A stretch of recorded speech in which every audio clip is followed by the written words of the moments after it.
হযরত আনাস বিন মালিক রাদিয়াল্লাহু তাআলা আনহু বলেন, আমরা আল্লাহর নবী সাল্লাল্লাহু আলাইহি ওয়াসাল্লামের সাথে বসা ছিলাম। আল্লাহর হাবিব সাল্লাল্লাহু আলাইহি ওয়াসাল্লাম বললেন, ইয়াতলু আলাইকুমুল আনা রাজুলুম মিন আহলিল জান্নাহ, এক্ষুনি তোমাদের সামনে একজন জান্নাতি ব্যক্তি আগমন করবেন। একজন আনসারী ব্যক্তি আগমন করলেন, যার দাড়ির থেকে অজুর পানি টপকাচ্ছিল, বাম হাতে তার জুতা ছিল। আল্লাহর নবী সাল্লাল্লাহু আলাইহি ওয়াসাল্লাম দ্বিতীয় দিন বললেন, ইয়াতলু আলাইকুমুল আনা রাজুলুম মিন আহলিল জান্নাহ, এখনই তোমাদের সামনে একজন জান্নাতি ব্যক্তি উদয় হবে। সাহাবায়ে কেরাম তাকে দেখলেন। প্রথম দিন যিনি এসেছিলেন তিনি আসছেন, দাড়ির থেকে অজুর পানি টপকাচ্ছে, বাম হাতে তার জুতাগুলো রয়েছে, তার নিজ জায়গায় তিনি বসে গেলেন। তৃতীয় দিন আল্লাহর হাবিব সাল্লাল্লাহু আলাইহি ওয়াসাল্লাম বললেন, ইয়াতলু আলাইকুমুল আনা রাজুলুম মিন আহলিল জান্নাহ, এখনই তোমাদের সামনে একজন জান্নাতি ব্যক্তি আগমন করবেন। সাহাবায়ে কেরাম দেখলেন তৃতীয় দিনও একই ব্যক্তি আগমন করলেন। আব্দুল্লাহ বিন আমর বিন আস রাদিয়াল্লাহু তাআলা আনহু আশ্চর্যান্বিত হলেন। একজন ব্যক্তিকে আল্লাহর হাবিব সাল্লাল্লাহু আলাইহি ওয়াসাল্লাম 3 দিন পর্যন্ত জান্নাতের সুসংবাদ দিলেন।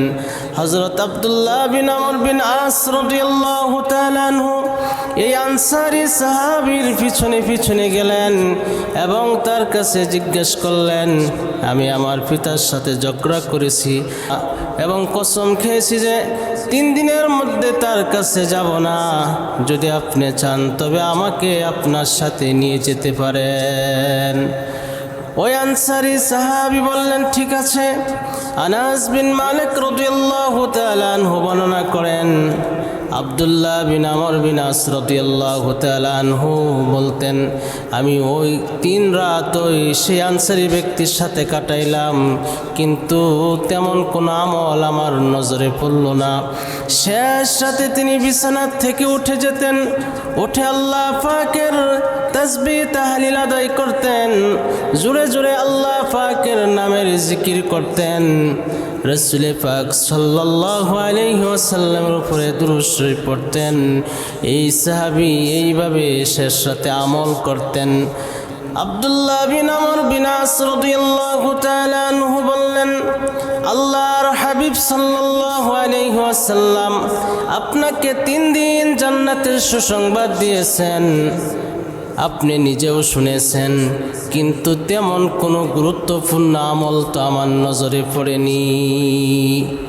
সে আনসারী সাহাবী বললেন, আপনি ঠিকই বলছেন, তবে আমি একটা আমল করি, আমি কারো প্রতি হিংসা রাখি না, বিদ্বেষ রাখি না।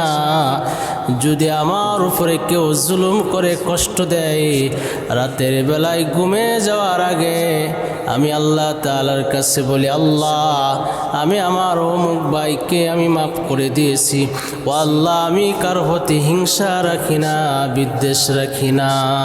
হযরত আব্দুল্লাহ বিন আমর বিন আস রাদিয়াল্লাহু তাআলা আনহু বলেন, এই সেই গুণ যা আপনাকে এই মর্যাদায় পৌঁছে দিয়েছে, আর এই গুণটি আমাদের অর্জন করার সামর্থ্য নেই।